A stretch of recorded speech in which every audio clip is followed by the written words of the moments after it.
அன்பர்களே, ஆண்டவராகிய இயேசு கிறிஸ்துவின் நாமத்தில் உங்களுக்கு மனம் நிறைந்த வாழ்த்துக்களை தெரிவித்துக் கொண்டு சத்திய வசனம் திருமறை பாட நிகழ்ச்சிக்கு உங்களை அன்போடு அழைக்கிறோம்.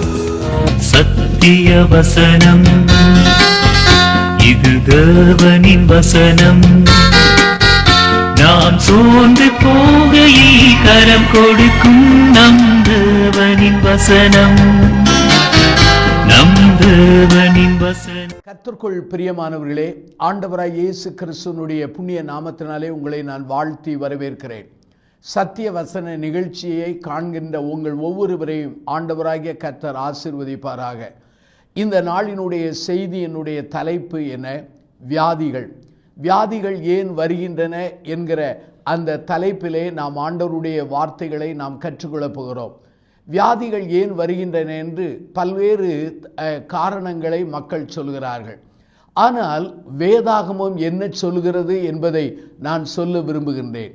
அருமையான என் சகோதர சகோதரிகளே, இந்நாட்களிலே வியாதிகள் மிக முக்கியமாக வாழ்க்கையிலே அது பங்கு வகிக்கின்ற ஒரு காரியமாய் காணப்படுகிறது.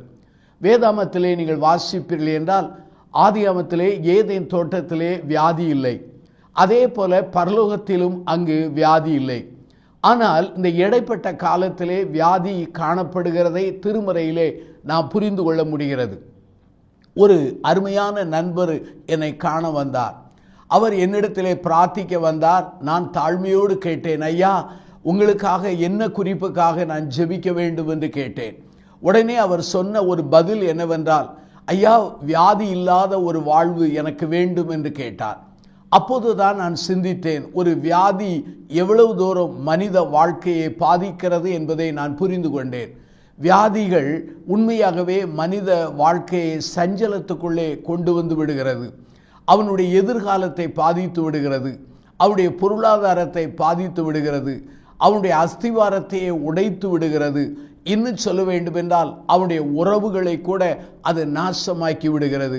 ஆகவே இந்த வியாதிகள் ஒரு மனிதனுடைய அழகையே உருகுலைத்து விடுகிறது என்று சொன்னால் மிகையாகாது. நம்முடைய வாழ்க்கையிலே சில மக்களை நாம் காண்கிறோம்.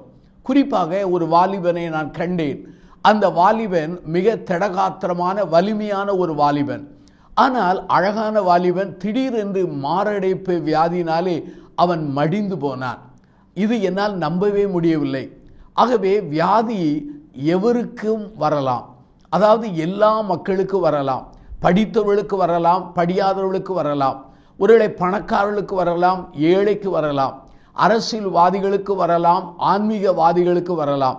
ஏன் சொல்ல வேண்டும் என்றால் ஊழியர்களுக்கு, விசுவாசிகளுக்கு கூட வரலாம். பரிசுத்தவான்கள் என்று கணிக்கிற ஆண்டவருடைய அடியார்களுக்கு கூட வரலாம். வேதாகமத்திலே அங்கே அப்போஸ்தலனாகிய பவுலுடைய வாழ்க்கையிலே முள் கொடுக்கப்பட்டதாக வேதாகமத்திலே வாசிக்கிறோம். இதை 2 கொரிந்தியர் புத்தகம் 12ஆம் அதிகாரம் 7வது வாக்கியத்திலே இதை நாம் வாசிக்க முடிகிறது. அந்த முள்ளை வியாதியாய் கூட நாம் கணிக்கலாம். அதே சமயத்தில் 2 ராஜாக்களின் புத்தகம் 13ஆம் அதிகாரம் 14வது வாக்கியத்தை நீங்கள் வாசிப்பீர்கள் என்றால், அங்கு எலிசா என்கிற தீர்க்கதரிசி தேவனால் வல்லமையாய் பயன்படுத்தப்பட்ட ஒரு மனிதன், இரட்டிப்பான ஆவியின் அபிஷேகத்தை பெற்ற ஒரு மனிதன். ஆனால் அந்த மனிதன் எப்படிப்பட்டவனாக இருந்தான் என்று சொன்னால், மரிக்கும் பொழுது மரணத்துக்கு ஏதுவான வியாதி உள்ளவனாக இருந்தான் என்று வேதவசனம் சொல்கிறது. பிலிப்பியர் நிருபம் 2ஆம் அதிகாரம் 25லிருந்து 30 வாக்கியங்களை வாசித்து பாருங்கள். அப்போஸ்தலனாகிய பவுல் எப்பாப்ரா தீத்து என்கிற தன்னுடைய உடன் ஊழியனை குறித்து அவர் எழுதும்போது, அவன் மரணத்துக்கு ஏதுவான வியாதிப்பட்டான், அதே சமயத்தில் மிகுந்த வருத்தப்பட்டான் என்று சொல்லி அங்கே வேதாகமத்திலே வாசிக்க முடிகிறது. ஆகவே வியாதி எவருக்கு வரலாம், எந்த சமயத்தில் வரலாம், அது நமக்கு சொல்லிக்கொண்டு வருவதில்லை. அருமையானவர்களே, இந்த வியாதிகள் நம்முடைய வாழ்க்கையிலே ஒரு பெரிய மர்மமாக, ஒரு மிஸ்ட்ரி, அதாவது ஒரு ரகசியம் போல காணப்படுகிறது. இந்த வியாதி எப்போது மனிதனை தொற்றிக்கொள்ளும் என்பது நமக்கு தெரியாது. நம்முடைய வாழ்க்கையிலே தொற்று வியாதி நிறைந்த காலத்தை நாம் கடந்து வந்தோம். இந்த தொற்று வியாதி எப்படி நம்மை தொற்றிக் கொள்கிறது, அதனால எவ்வளவு பாதிப்பு வருகிறது என்பது நமக்கு புரியாத ஒரு ரகசியமாக இருக்கிறது. சில சமயத்திலே வியாதி கொஞ்ச காலத்திலே மறைந்து விடுகிறது. ஆனால் சில சமயங்களிலே இந்த வியாதியானது என்ன செய்கிறது என்றால் நீண்ட காலமாக அதை பாதித்து விடுகிறது. நீங்கள் அப்போஸ்தலர் நடபடி 3ஆம் அதிகாரம் 2வது வாக்கியத்தை நீங்கள் வாசிக்கும் பொழுது அங்கு வேத வசனத்திலே ஒரு தாயின் கற்பத்திலிருந்து கால் விளங்காத ஒரு மனிதனை குறித்து வேதத்தில் வாசிக்கிறோம். லூக்கா நற்செய்தி நூல் 8ஆம் அதிகாரம் 43 வாசிக்கும் பொழுது 12 ஆண்டுகள் பெரும்பாடு உள்ள ஒரு பெண்ணை குறித்து நாம் வாசிக்க முடிகிறது. லூக்கா நற்செய்தி நூல் 13ஆம் அதிகாரம் 11 to 18 வாக்கியங்களை வாசித்தால் 18 ஆண்டுகள் கூனியாயிருந்த ஒரு பெண்ணை குறித்து வாசிக்க முடிகிறது. ஆகவே வியாதி எந்த சமயத்தில் வரலாம், அது எவருக்கும் வரலாம், அது எந்த வகையிலும் வரலாம். அது நீள காலமாகவும் நீட்டிக்கலாம் அல்லது குறுகிய காலத்தில் மறைந்து போகலாம். அருமையானவர்களே, வியாதி ஏன் வருகின்றது? அநேகருக்குள்ளே எழும்புகிற ஒரு கேள்வி. இது ஒரு விடை காண முடியாத ஒரு கேள்வியாகும். இந்த வியாதி ஏன் வருகிறது என்று பல்வேறு மக்கள் பல்வேறு தலைப்பிலே பல்வேறு கருத்துக்களை சொல்கிறார்கள். இந்த கருத்துகள் சில சமயங்களிலே தவறான கருத்துக்களாக மாறிவிடுகிறது. இந்த கருத்துக்களினாலே குழப்பங்கள் வருகிறது.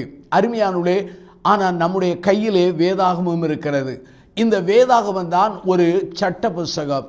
இந்த வேதாகமம் தான் நம்முடைய கிறிஸ்தவ வாழ்வுக்கு ஒரு அஸ்திபாரம். இந்த வேதாகமத்தின் வழியாகத்தான் எல்லா காரியங்களையும் நாம் உணர்ந்து கொள்ள முடிகிறது. அருமையானவர்களே, வியாதி ஏன் வருகிறது, எப்படி வருகிறது, என்ன காரணங்களினால் வருகிறது, இதை நான் சொல்ல விரும்புகிறேன். அருமையானவர்களே, இந்த வியாதி வரும்போது மனிதர்களுக்குள்ளே கோபங்கள் வந்து விடுகிறது, அல்லது கசப்பு அல்லது குழப்பம் வந்து விடுகிறது. வெளிப்படுத்த விசேஷம் 16ஆம் அதிகாரத்திலே 9 வாசிக்கிறேன். அப்பொழுது மனுஷர்கள் மிகுந்த உஷ்டத்தினாலே தகிக்கப்பட்டு இந்த வாதைகளை செய்ய அதிகாரம் உள்ள தேவனுடைய நாமத்தை தூஷித்தார்களே தவிர அவரை மகிமைப்படுத்தவில்லை. ஆகவே வியாதி வரும்போது தெய்வத்தை மக்கள் தூஷிக்கிறார்கள் என்பதை வெளிப்படுத்தல் 16ஆம் அதிகாரம் 9வது வாக்கியம் சொல்கிறது. அருமையானவர்களே, வியாதியை குறித்தும் வியாதியினுடைய விளைவுகளை குறித்து நான் சொன்னேன்.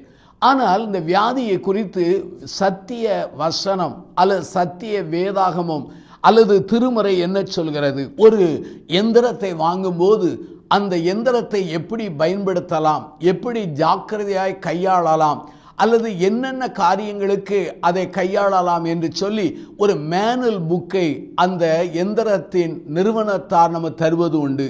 அதே போல நம்முடைய கையிலே நாம் எப்படி வாழ வேண்டும், எதை புசிக்க வேண்டும், எப்படி நம்முடைய வாழ்வை அமைத்து கொள்ள வேண்டும், எவ்வாறு நம்முடைய வாழ்விலே வெற்றி உள்ள வாழ்க்கை வாழ வேண்டும், இந்த கேள்விகளுக்குரிய பதிலை நம்முடைய சத்திய வேத வசனமாகிய வேதாகமம் என்கிற அந்த மேனுவல் புக் நமக்கு தருகிறது. அருமையானவர்களே, வியாதியை குறித்து வேதாகமத்திலே அநேக வசனங்கள் உண்டு. ஆனால் இந்த வசனங்களிலே ஒரு வசனத்தை பிடித்து கொண்டு நீங்கள் தொங்கி விடுவீர்கள் என்றால் குழப்பங்களுக்கு நீங்கள் போய்விடுவீர்கள். முழு வசனத்தையும் திறந்த மனதோடு வாசிக்க வேண்டும். ஆவியானுடைய ஒத்தாசையோடு அதை கற்றுக்கொள்ள வேண்டும். பரந்த இருதயத்தோடு ஒவ்வொரு வசனத்தோடு ஒப்பிட்டு கற்றுக்கொள்ள வேண்டும். வேத வியாக்கியானங்களை நாம் வாசித்து அதனுடைய உள் அர்த்தங்களை புரிந்து கொள்ள வேண்டும். இந்த வேத வசனமானது எதற்காக எழுதப்பட்டது, எந்த சூழ்நிலை எழுதப்பட்டது, யாருக்கு சொல்லப்பட்டது என்பதை புரிந்து கொண்டு அந்த திருமறையினுடைய அந்த ஆழத்தை புரிந்து கொள்ள வேண்டும். வேதாமத்தை கற்றுக்கொள்ளும் பொழுது அந்த வேதாம வசனங்களை அன்லாக் பண்ணுவது, அதாவது அதை திறப்பது என்பது ஒரு பெரிய ஒரு கிருபையாகும். இன்றைக்கு அநேகர் தேவ ஒத்தாசையினாலே தேவ ஆவியானுடைய நிறைவினாலே அதை திறந்து விடுகிறார்கள். ஆனால் திறக்காதவர்கள் அதை தவறாய் வியாக்கியானம் பண்ணி விடுகிறார்கள். அருமையானவர்களே, வேதாமத்தை நீங்கள் வாசிக்கும் பொழுது ஒரு உண்மையை நீங்கள் கற்றுக்கொள்ளலாம். பழைய ஏற்பாட்டிலே ஏதேன் என்கிற அந்த தோட்டத்திலே வியாதி இல்லை. இதை ஆதியாகமம் 1ஆம் அதிகாரம் 2வது அதிகாரத்திலே நீ காணலாம். அதே சமயத்திலே வெளிப்படுத்த விசேஷத்திலே பரலோகத்திலே அங்கே வியாதி இல்லை என்று அங்கு சொல்லப்படுகிறது. வெளிப்படுத்த விசேஷம் 21ஆம் அதிகாரத்திலே அங்கு 4வது வாக்கியத்திலே வாசிக்க முடிகிறது. பரலோகத்திலே துன்பம் இல்லை, துக்கம் இல்லை, அங்கே துயரம் இல்லை, மரணம் இல்லை என்று சொல்லப்படுகிறது. அப்படியானால் அங்கு ஏதேனிலும் அங்கு என்ன இல்லை? வியாதி இல்லை. பரலோகத்திலும் வியாதி இல்லை. இந்த இடைப்பட்ட காலங்களிலே வியாதி நுழைந்ததை நாம் திருமறையிலே நாம் புரிந்து கொள்ள முடிகிறது. மனிதன் என்றைக்கு பாவ குழியிலே விழுந்தானோ, மனிதன் என்றைக்கு ஆண்டவருடைய வார்த்தையை விட்டுவிட்டு சாத்தானுடைய தந்திரத்திலே அகப்பட்டு பாவ வழியிலே விழுந்தானோ, அப்பொழுதே வியாதி அவனை தொத்திக் கொள்ளுகிறதை வேதாமத்தை நாம் தொடர்ந்து வாசிக்கும் பொழுது நம்முடைய வாழ்க்கையிலே அறிந்து கொள்ள முடிகிறது. ரோமருக்கு நிருபம் 8ஆம் அதிகாரம் 22 நீங்கள் கவனமாய் வாசித்து பாருங்கள். அங்கே மனிதன் பாவத்திலே விழுந்ததினாலே, அந்த பாவத்தின் விளைவினாலே படைக்கப்பட்ட சிருஷ்டிப்பெல்லாம் தவித்து வேதனைப்படுகிறது என்று சொல்லி அப்போஸ்தலனாகிய பவுல் அங்கே குறிப்பிடுகிறார். அருமையான என் சகோதர சகோதரிகளே, வியாதிகளுக்கு பல காரணங்கள் உண்டு. வியாதிகள் ஏன் வருகிறது என்பதற்கு திருமறை ஒரு காரணம் அல்ல, பல்வேறு காரணங்களை சுட்டி காண்பிக்கிறது. ஆனால் இந்த நாளிலே வியாதிக்கு ஏன் காரணம்? ஒரு காரணமாக ஒன்றை சொல்கிறேன், பாவமாகும். அருமையான என் சகோதர சகோதரிகளே, ஒட்டு மொத்தமாக பாவம்தான் வியாதிக்கு காரணம் என்று தீர்த்து விட முடியாது. அங்கே பல காரணங்களிலே பாவம் ஒரு காரணமாக சொல்லப்பட்டிருக்கிறது. சங்கீத புஸ்தகம் 51ஆம் சங்கீதத்திலே 8வது வாக்கியத்தை நீங்கள் கவனமாய் வாசித்து பாருங்கள். அங்கே சங்கீதக்காரன் ஒரு துணிகரமான பாவத்தில் விழுந்து எழுந்து பாவ மன்னிப்பின் நிச்சயத்தை பெறுகிறான். அப்பொழுது சங்கீதக்காரன் பாடுகிற ஒரு பாடல் என்ன? சங்கீதம் 51:8 நீர் நொறுக்கின எலும்புகள் கழிகூறும் என்று சொல்கிறார். அப்படியானால் பாவ வாழ்விலே அவருடைய எலும்புகள் நொறுக்கப்பட்ட அந்த நிலையை சங்கீதக்காரன் பாடுகிறார் என்று நாம் புரிந்து கொள்ள முடிகிறது. மார்க் நற்செய்தி நூல் 2ஆம் அதிகாரத்தை நீங்கள் எடுத்து வைத்துக் கொள்ளுங்கள். அங்கே 1 to 12 வாக்கியங்களை நீங்கள் கவனமாய் வாசித்து பாருங்கள். இந்த பகுதி மிக முக்கியமான ஒரு பகுதி. நம்முடைய ஆண்டவராகிய இயேசுவானவர் அங்கே கப்பர்நகூமுக்கு செல்கிறார், ஒரு வீட்டிலே தங்கியிருக்கிறார். அங்கே தங்கியிருக்கும் பொழுது என்ன நடைபெறுகிறது என்று சொன்னால், ஒரு திமிர்வாதக்காரனை 4 பேர்கள் தூக்கி கொண்டு வருகிறார்கள். அங்கே தூக்கி கொண்டு வரும்போது அந்த வீட்டுக்குள் நுழைய முடியாததினாலே அங்கே கூரையின் திறப்பை அவர்கள் திறந்து அங்கே கயிறினாலே இறக்கி கொண்டு வருகிறார்கள். இவர்களுடைய விசுவாசத்தை ஆண்டவர் காண்கிறார். ஒன்றை நீங்கள் குறிப்பிட வேண்டும், ஒன்றை நீங்கள் குறித்து கொள்ள வேண்டும். அதாவது அந்த திமிர்வாதக்காரனுடைய விசுவாசத்தை அல்ல, திமிர்வாதக்காரனை தூக்கி கொண்டு வந்த மனிதனுடைய விசுவாசத்தை ஆண்டவர் கண்டு அந்த மனிதனை பார்த்து, திமிர்வாதக்காரனை பார்த்து சொல்கிறார், உன் பாவங்கள் உனக்கு மன்னிக்கப்பட்டது என்று சொன்னார். அருமையானுள்ளே, சுகமளிக்கிற அந்த தன்மைக்கும், அதாவது வியாதியிலிருந்து சுகம் பெறுகிற அந்த தன்மைக்கும் பாவ மன்னிப்புக்கு இடையிலே ஒரு நல்ல உறவு, தொடர்பு, அங்கே பிணைப்பு இருக்கிறதை இந்த இடத்திலே நான் புரிந்து கொள்ள முடிகிறது. அருமையானுள்ளே, பாவத்தினால் வியாதி வருகிறது. ஆகவேதான் இந்த திமிர்வாதக்காரனை ஆண்டவராகிய கர்த்தர் முதலாவது வியாதியை சுகமாக்கவில்லை, அவனுடைய பாவங்கள் மன்னிக்கப்பட்டது என்று சொல்கிறார். அங்கே ஆண்டவராகிய கர்த்தர் இவ்வாறு இந்த வார்த்தையை சொன்ன உடனே அங்கிருக்கிற வேதபாரர்கள் பரிசேயர்கள் சொல்கிறார்கள், பாவங்களை மன்னிக்க இவர் யார்? பாவங்களை மன்னிப்பதற்கு தேவனுக்கு மாத்திரமே அதிகாரம் உண்டு என்று சொல்லிவிடுகிறார்கள். அப்பொழுது ஆண்டவர் 2 கேள்வியை அவர்கள் முன்னாலே கேட்கிறார். முதல் கேள்வி என்ன தெரியுமா? எது எளிது என்று சொன்னார். அதே சமயத்திலே நீங்கள் ஏன் இப்படி சிந்திக்கிறீர்கள் என்று கேட்டார். அருமையானுள்ளே, இந்த சூழ்நிலையை நாம் புரிந்து கொள்ள வேண்டும். ஆண்டவராய் இயேசு கிறிஸ்துவுக்கு பாவங்களை மன்னிக்க அதிகாரம் உண்டு. வியாதி அல்லது பாவம் மன்னிப்பு, இந்த 2 வியாதியிலிருந்து சுகம் பெறுதல் அல்லது பாவ மன்னிப்பு, இந்த 2 எது எளிது என்று ஆண்டவர் கேட்கிறார். எது எளிது? வியாதிகளை சுகமாக்குறது எளிது. ஆனால் பாவங்கள் மன்னிக்கப்படுவது எளிதல்ல, கடினமான ஒரு காரியம். பாவங்களை மன்னிப்பதற்கு ஆண்டவராகிய கர்த்தர் ஒருவருக்கே அதிகாரம் உண்டு. கர்த்தராகிய இயேசு கிறிஸ்துவுக்கே அதிகாரம் உண்டு. ஆகவேதான் பாவங்களை மன்னிப்பதற்கு மனிதகுமாரனுக்கு அதிகாரம் உண்டு என்பதை அவர் விளக்கமாய் சொன்னார். இங்கே சிலுவையிலே மடிவதற்கு முன்பாகவே அவர் பாவங்களை மன்னிக்கிற அதிகாரம் பெற்றிருந்தார். அதே சமயத்தில் சிலுவையிலே எனக்காக உங்களுக்காக தன்னையே ஜீவ பலியாய் ஒப்பு கொடுத்து மரித்து அவர் உயிர்த்தெழுந்த பிற்பாடு அவர் பாவ மன்னிப்பை மனுமக்களுக்கு அருளுகிற உலக இரட்சகராக அவர் உயர்த்தப்பட்டார்.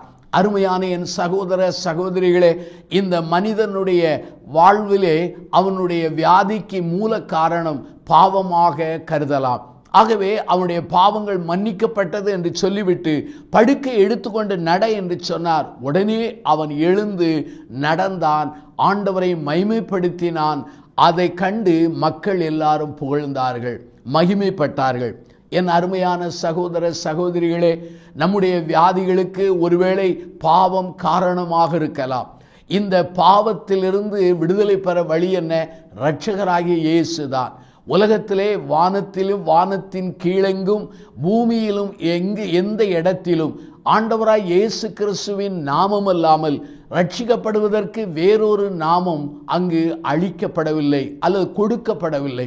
ஆகவே இந்த செய்தியை கேட்கிற சகோதர சகோதரிகளே, உங்கள் வாழ்க்கையிலே பாவத்தினாலே வியாதி வந்தது என்று உணர்த்தப்படுவீர்கள் என்றால் வாருங்கள் கல்வாரி அண்டையிலே, அவர் அண்டையிலே அர்ப்பணியுங்கள், அவர் அண்டையிலே ஒப்பு கொடுங்கள். அவர் உங்கள் பாவங்களுக்காக தம்மையே சிலுவையிலே ஒப்படைத்தார். அவரிடத்திலே நம்முடைய பாவங்களை அறிக்கை செய்வோமானால் நம்முடைய ஆண்டவராகிய கர்த்தர் பாவங்களை மன்னித்து நம்மை மறுரூபமாக்கி விடுவிக்க வல்லவராயிருக்கிறார். 1 யோவானின் புஸ்தகம் 1:7 சொல்கிறது, அவருடைய இரத்தம் நம்மை கழுவி சுத்திகரிக்க வல்லமுள்ளதாக இருக்கிறது. ஆகவே நம்முடைய வியாதிகளுக்கு காரணங்களிலே பல காரணங்கள் உண்டு. அதிலே ஒரு காரணம் பாவம் என்று சொன்னேன். பாவத்திற்கு பரிகாரி ஆண்டவராய் இயேசுவானவர். வாருங்கள், அவரண்டே ஒப்பு கொடுங்கள். நாம் ஜெபம் செய்வோம். கண்களை மூடி நாம் பிரார்த்தனை செய்வோம். அன்பின் பிதாவே, இந்த செய்தியை கேட்ட ஒவ்வொரு மக்களையும் நீர் ஆசீர்வதியும். வியாதிகளின் கொடுபிடியிலே சிக்கி தவித்த அந்த மக்களோடு உம்முடைய கரத்தை நீட்டும்படி நாங்கள் ஜெபிக்கிறோம். பாவத்தினாலே வியாதிகள் வந்திருக்குமானால் பாவ மன்னிப்பின் நிச்சயத்தை உம்மிடத்திலிருந்து பெற்றுக்கொண்டு பாவத்தினால் வந்த வியாதியை அவர்கள் விடுதலை பெற்று சுகமடையத்தக்கதான பாக்கியத்தை தாரும். இந்த செய்தியை கேட்டு அர்ப்பணிக்கிற ஒவ்வொரு மக்களையும் ஆசீர்வதியும். உம்முடைய சுகமளிக்கிற வல்லமை என்னையும் எங்களையும் தொடட்டும். இயேசுவின் நாமத்தில் ஜெபிக்கிறோம் ஜீவனுள்ள பிதாவே, ஆமென். இந்த புத்தகம் பற்றிய விபரங்களுக்கு சத்திய வசனம் அலுவலகத்தை தொடர்பு கொள்ளவும்.